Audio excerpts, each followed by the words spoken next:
Hey everybody, Rob Dallimore here from Foot Traffic. I'm back here with Greg Payne, Biosport, biomechanics.tv. As you can see, I'm on a bicycle. I'm inside, I'm not outside. I want to talk to Greg about appropriate pedaling technique, postural awareness, all those sorts of things that you guys who are riding on indoor trainers a lot need to know. As you'll find out, riding on the trainer is not riding on the road, and there are some significant differences. So let's see what Greg's got to say.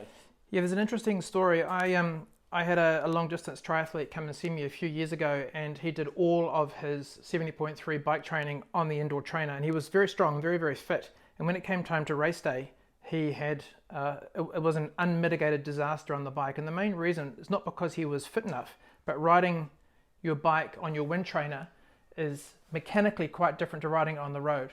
So if you're going to be spending time on the wind trainer, there are some key things that we want you to be aware of with respect to position and how you are pedaling as well, just to try and get better crossover between the wind trainer and the road. I mean, if you start riding along, Rob, from a mechanics perspective, firstly, a lot of riders will, I mean, I'm not a physiologist, so I'm not trying to get ahead of myself here, but a lot of riders will try and push a big gear to get strength in the legs as they go through the pedal cycle. If you are pushing a big gear and your cadence is low, the most important thing to do is don't think about pulling up. If you think about pulling up through the upstroke, you're actually going to be pulling up through your hip flexor, and that from a triathlon particular perspective is what we don't want to have. Even if you're just a cyclist, we don't want you doing that. The most common thing that we see posturally on a wind trainer is because we don't have wind resistance, we don't have feedback. And when we have feedback, we have the ability, I'm going to put my head around here, we have the ability, wind resistance holds the pelvis back more. So I'm almost going to tilt his pelvis back that way. Now that's excessive, that's not what happens. But on a wind trainer, it is common to see the pelvis tip forward like that, so you're resting right down on your pubic bone, and no one wants that. It's bloody uncomfortable. So, on the wind trainer, be super proactive with your deep core abdominal muscles. So you're trying to hold that pelvic tilt back, okay? And we're going to go into this in greater depth in a little bit. The second area, and Rob's going to talk a little bit more about how you set up, particularly if you're doing things like Zwift, but the second area where people get really skew whiff is they've got way too much weight down on their hands, and quite commonly you will see the chest dropped down, so you'll see the shoulder blades almost squashed together like that. Exactly like that. Now what that does from a riding perspective, if your chest is down here, you lose your lat control, which is here, and your scapula are not sitting very well on the rib wall. So what that does is it destabilizes your trunk. And as a cyclist, you want to go forward. You don't want your trunk getting all sloppy and sideways. You can imagine is, if you do come off the trainer for a long period of time and you've been riding like this, as soon as you hit a decent gust of wind, your body's not really going to be able to cope with it. And you tend to, a lot of people will talk about having a sore back and a sore neck from riding in the wind. It's because they haven't conditioned those muscles to actually be able to withstand it. The other thing that we see as well is it's quite common, particularly if you've got a power meter that has left and right power, it's quite common to see, say, one side having a little bit more power generation than the other. If that is the case, if say in this case it was Rob's left hip flexor, if that's working more, then what we tend to see if you've got a really unstable trunk is a side shift towards the left as the left leg comes up. So again, we don't want that because we want you to be going forward. So how you set yourself up with your lats, similar to how you catch in the pool, which is why how your swim mechanics affects your bike mechanics. So you have your shoulders down and your chest slightly elevated. So just those are the key three things that we really want to see from a stabilization perspective. And that doesn't change a great deal when you move from position to position. You know, you can be on the tops, fairly relaxed, be on your hoods, a little bit more aggressive. You can be down, and you still keep the shoulders and the chest relative to the same position. Down aero bars, same deal. There's a very simple cue. Like if Rob stays there, if he's on his faux aero bars. There's a very simple cue that works really well. Imagine my fingertip as a spike. So if he's unstable through the shoulders, what will happen is he'll drop his chest down onto the spike, and that's going to hurt him. So if my fingertip is a spike, I'm just gently pushing up, so he lifts up here gently, not here. So we don't want a big rounded spine like that. We just want a slight lift in the upper chest. So that's a really simple cue that helps you. And that'll allow you to stay on the bars for longer when you're on the trainer. A lot of people find they can only spend 2 or 3 minutes at a time. Yeah. Near a bars, but if you find you can spend 10, 15, 20 minutes on your bars, it's because you're maintaining that good postural control. Yeah, if you can't, like as Rob's just saying, if you can't stay down in that position for long, either your bike fit's way off, or you're not functionally strong enough to stay in that position. So both of those are resolvable. So from a indoor, say Zwift setup, what are the key things? This is an important thing to be aware of. So a lot of things I see people do when you're on the trainer is they're just like this. They're steering at their head unit or their stem, and they're just pedaling away. And the thing is, if you do that on the road, you can't see what's coming towards you. And the neck. Yeah.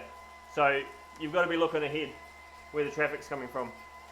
And if you're watching it on TV, or if you're watching TV or you're watching Zwift or something, have that TV set up in front of you, so it's the same position it would be as your line of sight when you're riding the bike. It's like, if you're sitting at a computer all day and typing, you don't have your computer down here because it's really bad for your neck. Ergonomically, your eyesight should be on top of the screen.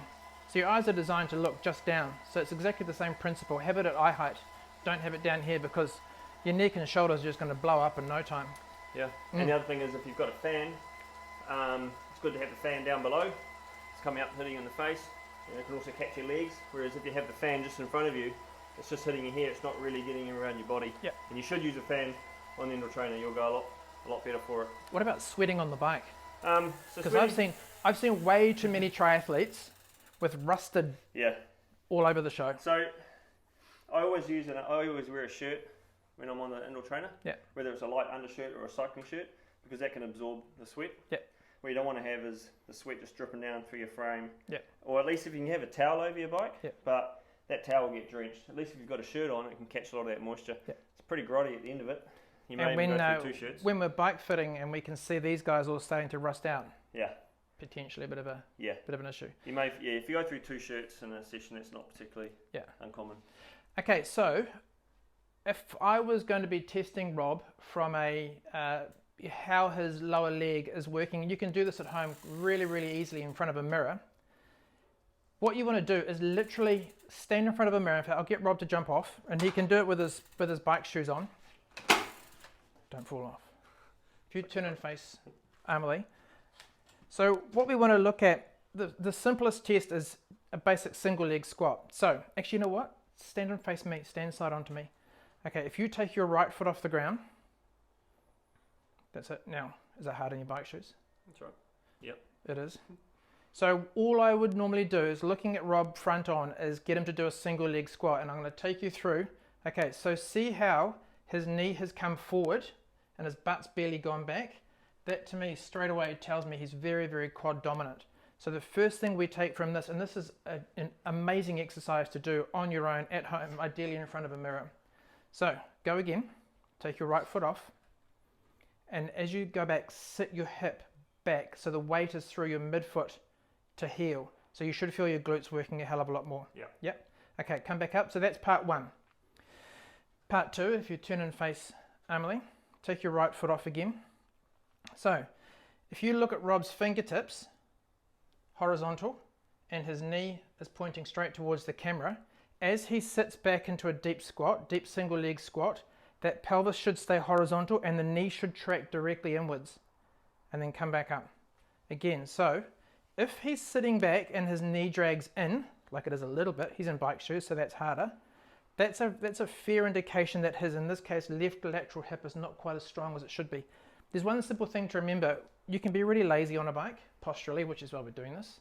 Because you've got pedals, a saddle, and bars, they can do all the stabilization work for you. Whereas the most efficient athlete has got all their musculature, that didn't come out the right way, has got all their postural stabilizers doing the work for them. So I'll be riding in jandals. Possibly. Well, actually, probably. Anyway, so when Rob single leg squats correctly, he can feel his glutes working. If you're on the bike and your glutes aren't working, you've got really poor directional control of the lower limb. So again, is there a difference between the knee tracking inwards or is his pelvis just as stable as he sits back into his single leg squat? So it's a really good test. And again, and it crosses over really well onto the bike. And probably to running as well. Oh yeah, absolutely. Yeah, absolutely. So I'm going to get Amelie, come over this way so you can look straight down. I need you to try and get Rob straight on. So what we've just seen is Rob doing a single leg squat. Okay, so pedaling the bike. Now go up to push up to a big gear. So I wasn't observing, but if there is one side that he really drifted in with, if that knee dragged in, as he pushes up into a big gear, do you notice, and you can do all this yourself at home. All this is, self-manageable. Does one knee drag in more than the other? And if that knee does, if the knee comes in, that tells us that his glutes aren't doing the right, or aren't doing enough on that side. We want the knees to be tracking dead straight, not internal. Okay, single leg. Cool, yeah. So, a little bit like swimming, where we do single legged drills, you can do the same sort of thing on the bike. Single arm drills in swimming, you can do the same sort of thing on the bike, where we do single leg drills. So, this is really effective to develop that nice, smooth pedaling motion. And as Greg talks about, the emphasis isn't on pulling up as much as it is on maintaining a circular stroke. And we don't really want to feel like you've got this piston action, but you also don't want to feel like you're ripping your foot up at the back end of the stroke. Yep. So one thing, and single-legged drills are really only good if you do them properly. So the first thing I would do is start off in a bigger gear, so you can maintain an easier... So big chain ring. Yep, big chain ring. Yep. Maintain an easier cadence, and just focusing on not so much putting out a high power, but maintaining a smooth motion. And you only do it until you feel that fatigue set in. So maybe 15, 20 seconds until you feel you lose your action. And the sure sign that you're losing it is you start hearing that knocking noise. So if you just pedal... There you go. Sorry, the low cadence is valid because, or the resistance, because you've got more feedback on the pedal. If he was going really fast or there was very little resistance, there's low feedback. So what we can hear is how mostly smooth the WINDTRAINER is with Rob. You can hear it surging. Yeah, just slightly, which would suggest at the bottom of the phase he's a little imbalanced. This one seems a lot smoother. And he's better on this side. Yeah. And so, what we know from our testing is that Rob is weaker on his left side as well. So you can see that correlation. So one thing I do is I might do like 20 or 30 seconds on one leg, 20 or 30 seconds on the other leg, 20 or 30 seconds both legs, and then go to an easier gear.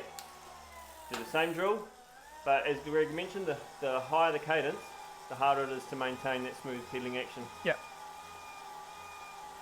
There is a reason why we want high cadence work in your hamstrings. This is where things get a little bit technical, but I'll make it very simple. When you're at peak power, when your foot's at horizontal, your hamstrings are eccentrically contracting as you go to the bottom of the phase. That's like they're lengthening, but they are active as you get to the bottom. And then what happens is at the bottom of the phase, if your cadence is high enough, they react like a spring, so they generate free energy. Now, if your cadence is very low and you're pushing a big gear, that doesn't work. So you're not getting the free energy. So there's just that, the big gear stuff is to generate muscle strength. The high cadence gear is to develop efficiency. Yeah. We don't want to hear of you guys doing 1 hour single-legged exercises. No. We only want to hear maybe 4, 5, 6 minutes on part of your warm-up routine, and then go into your main set. Yeah. So the only other thing I was going to talk about was... And I've got a test for you too. Okay. You go. So a lot of people will report seeing a significant difference in the power they can put out on the road versus the power they can put out on the trainer. A lot of people will find that they can't put out as many watts on the indoor trainer, and a lot of people will think something wrong with my power meter. But actually, there's not. So there's a few reasons for that. We touched on it a little bit earlier, having a fan. So you need the cooling effect to keep your body temperature down to enable you to maintain the higher power. If you haven't got a fan and you push yourself hard, you're not going to be able to get that desired power level. So that's interesting. Put a fan on. Yep, put a fan on. Make it a decent fan. You'll put out more watts. I didn't know that. Yeah, it's true. And the other thing is, some people adapt really, really well to the indoor trainer, and they can put out decent amount of power. But I find that because you haven't got the resistance of the wind and you haven't got the movement of the bike and the countering forces to try and keep the bike stable, all you're doing is just pedaling, and it's only power is generated from your legs. If you're outside on the road and you've got some gradient and a little bit of wind, you're actually having to put quite a lot of work in to counter that force and overcome that with power through the pedals. So that's often why you'll see more power can be put out on road. It's really common to see, let's just say we're talking about Rob, if Rob has a left knee inward knee drift, it's very, very common to also see the opposite shoulder elevating up or that elbow winging out to the side, and that's part of the muscular slings that help to create stabilization around the trunk and the pelvis. So we want to now, so you want to, I wouldn't go hands there, sorry Rob, I'd go hands where you are there, the elbow is just slightly soft and very slightly internally rotated, and that internal rotation gets your lats to fire, which even though the bike is completely stable on the WINDTRAINER, we don't need this on the WINDTRAINER. This is best practice. So start riding along. As I put my hand in his mid-spine, he should be perfectly still. Feels pretty good? Yeah. Oh, you're a weapon. It's natural. The test, sorry I've interrupted, the test that I do quite often just to see how stable someone is, as Rob is riding like that, in fact I'd go maybe a couple of gears harder rear cassette, can he take his hands off without falling flat on his face? What a weapon. Very few people can do that. And so what we see, you can rest now, is just that so much weight bearing down on their hands and wrists on the WINDTRAINER. So that's a really good test. If you can't do that, there's two reasons. One, your core abs aren't good. And two, your mid-spine, these extensors through your thoracic spine, aren't strong enough to hold you up. Okay, so those are the two key areas that you'd really want to focus on. I'm glad that worked. Yeah, thank goodness for that. All that treatment for nothing. Yeah, and the other thing to consider is how long should you spend on the indoor trainer? How does it equate to time on the road? Obviously on the trainer, if you do it start to finish, 1 hour, you never stop pedaling. You know, that's a lot of pedaling. Never stop. Well, I mean, you can pedal for an hour, start to finish, and you haven't stopped pedaling. Yeah. So you imagine going out on the road, riding non-stop, never stop pedaling for an hour, how hard that would be physically. So if you do an hour's session on the road, on the trainer, you could probably quite safely equate the physical stress of that to an hour and a half, maybe an hour 45 on the road. You haven't got freewheeling, you haven't got traffic lights, you haven't got drafting. All you're doing is you're just pedaling. So if you've got to transfer a road session to the trainer, be a little bit kind to yourself and don't, if it's a 3 hour road session, don't make yourself do 3 hour trainer sessions. It's just not fun. Yeah. But yeah, bring that time back a little bit, but make it a meaningful set. You know, you don't want to be sitting there pedaling at 180 watts for 3 hours. You know, I would much rather see people vary it up with some intervals and some changing in position, do some single-legged work, high cadence, low cadence, even out of the saddle. You can even come up out of the saddle every 10 minutes or so just to change your position a little bit. Yeah. But yeah, done properly, the indoor trainer can be a fantastic tool. Done incorrectly, it can be a it can be problematic, as it was for that client of mine a number of years ago. Yeah. So what are our key take homes? One, clean your bike, well, mate. Don't let your bike go rusty. So yeah, be really aware of your posture on the bike, making sure that you're even between the 3 contact points: seat, shoes, handlebars, and also pelvic tilt, lats engaged, elbows slightly tucked in, just slightly. Spike on your chest. Spike on the chest. Because the thing is, if you don't do that as well, then again, coming back to that example of if Rob gets lazy here and this shoulder starts to elevate, that can have an effect on the power generation of the left side and create an imbalance. And an imbalance is much harder to undo than it is to create. So those are key points. One last thing I always recommend, and on this trainer, it's not a smart trainer, so it doesn't matter. Sorry. That's quite right. But if you are doing a power-based workout and you're using either a power meter or a smart trainer, highly recommend after about 10 minutes stopping, doing a spin down calibration or calibration on your power meter, just so you can get the settings correct and that you know that you're putting out accurate power. Some people have said to me, but it means I have to stop my session. And I'm like, well, would you rather do a whole session with inaccurate power or take a minute's break, calibrate properly, know that you're going to start again full power working properly? So data is key. yeah, especially if you're doing any testing, it's really important to calibrate before your workouts. Then your FTP could be screwed up. Yeah, I'm trying to act like I actually know. I don't know what I'm talking about. That 400 watt FTP. Oh yeah. Sweet. So that's good. So if there's any questions about riding mechanics, about being on a wind trainer, do feel free to ask us. We are here to help. So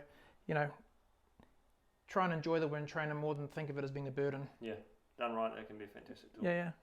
Done? Yeah. Thank you.